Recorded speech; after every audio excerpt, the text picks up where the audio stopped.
Welcome back to Rhythm Guitar Book 3. This book takes a deep dive into all sorts of movable chord shapes. We're on page 48 and we have two more exercises that combine all sorts of movable major, minor, and dominant 7 shapes. You can watch all these videos for free, but it's going to be a lot easier to learn if you have your own copy of Rhythm Guitar 3 that you can read from and write in, plus you can help support a music teacher, so I'll leave a link in the description.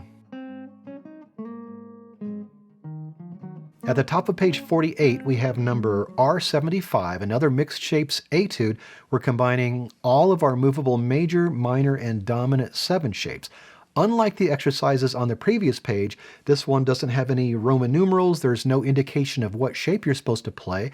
Like most music you'll see, you get to decide. So we're going to go over some of the choices I made, which may be different than some of your choices. We begin with a C minor.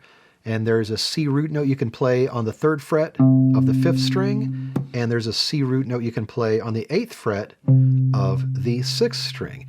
And both of those will end up with good choices. I am going to start down here at the 3rd fret on the 5th string, meaning that C minor will be played with the A minor shape.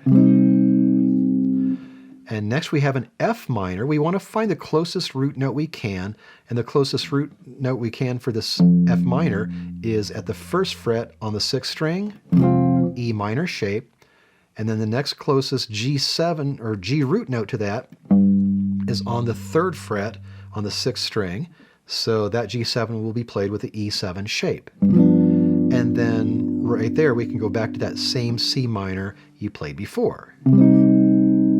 Now we're going to go back to the beginning of this line. Maybe you decide to play your C minor at the 8th fret with the E minor shape. So let's talk about some of your choices if you start there. If you begin with your C minor at the 8th fret on the 6th string, that will be with the E minor shape. And as always, we want to find a nice close root note to go to. And the closest one for our F is also at the 8th fret on the 5th string, so that will be with the A minor shape. And then we want to find a close G7. Our 3rd finger is just right by this G at the 10th fret on the 5th string. So that's a good place to play that C7 type shape. And then we would go back to that same C minor. That being said, when I play the demo, I'm going to play it the first way with the C down at the 3rd fret, but you could just as easily play up higher on the neck, play that at the 8th fret. So let's move on to line 2. If you're playing it the first way I showed you, at the end of line 1, you're playing that C minor at the 3rd fret with the A minor shape. Beginning of the next line, you can play the same G7 you played right before that C minor with the E7 shape at the 3rd fret. A flat is always going to be 1 fret higher than G, so for this A flat 7, just take that shape for the G7, slide it up 1 fret, and then slide it back for that G7. Then a C minor, same one, 3rd position, A minor shape. Next we have a B flat major. Now there's a B flat we could play right here at the 5th fret. There's nothing wrong with that if you like to do that. If you want to do that, that will be with the A shape. I am going to make this the E shape on the 6th fret right there. Mainly because of the chords that are going to come after. Because all I have to do now is just slide down 2 frets to play an A flat major, and then take that same shape again, slide it down 1 more fret to play the G major. Line 3 is identical to the first line, so let's go ahead and move on to line 4. If you just got done playing a C minor in 3rd position at the end of the 3rd line, then there's an A flat root note you can play on the 4th fret of the 6th string on the beginning of line 4, and that will be with the E7 shape. And here we're just sliding back and forth a little bit. Just slide down 1 fret to the 3rd fret for the G7, slide back for the A flat 7, slide again for the G7. Same C minor as I played earlier with the A minor shape with the root on the 5th string. Same G7, 3rd position, same C minor. Go ahead and play around with those chord choices. It's always good to have options and know where you can play all these chords on the fretboard. And then whatever you decide to play, go ahead and play through the exercise. Play at a nice slow speed with an easy strum. 1, 2, 1, 2, 3, 4.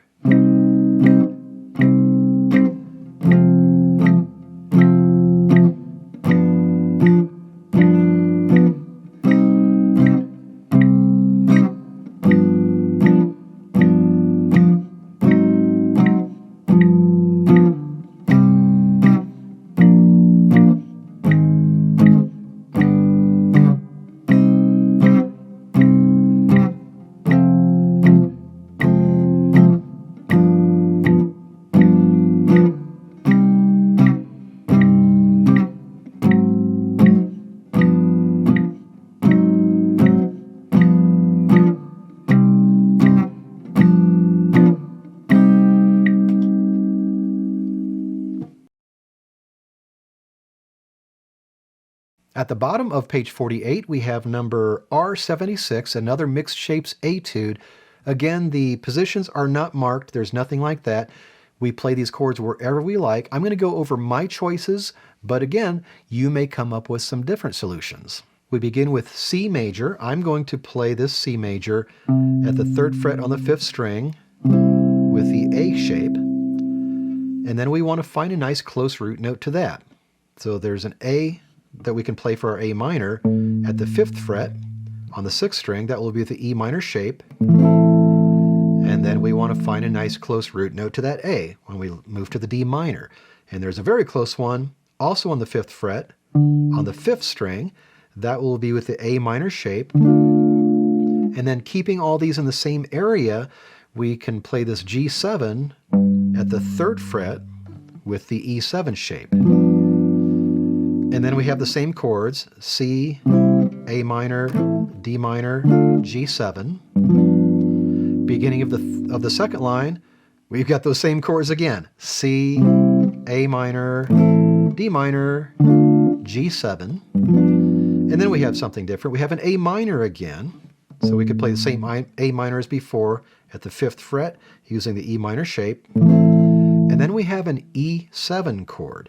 And playing this A minor shape, our 3rd finger is on the E that we want to get to. And that's the finger we would use as a root note for the C7 shape. So it makes really good sense to just go ahead and play this E7 with the C7 shape. And then back to the A minor again. Next we have an F7. Now we just play this E7 with that C7 shape. F is always going to be 1 fret higher than E, so we can just take that same shape, move it 1 fret higher. So now our root is on the 8th fret of the 5th string, and we are in 6th position, because that's where our 1st finger is. Slide down for the E7, slide back up for the F7, slide back down for the E7. Same A minor as before, same D minor, same G7. And then we have our opening, in the 4th line we have our opening progression again. So same C, same A minor, same D minor, same G7. And then at the end we have just C, G7, C. So just stay right there for your C, G7, and your C. Once you've decided where you want to play these chords, go ahead and play through the exercise, slow speed, easy strum. 1, 2, 1, 2, 3, 4.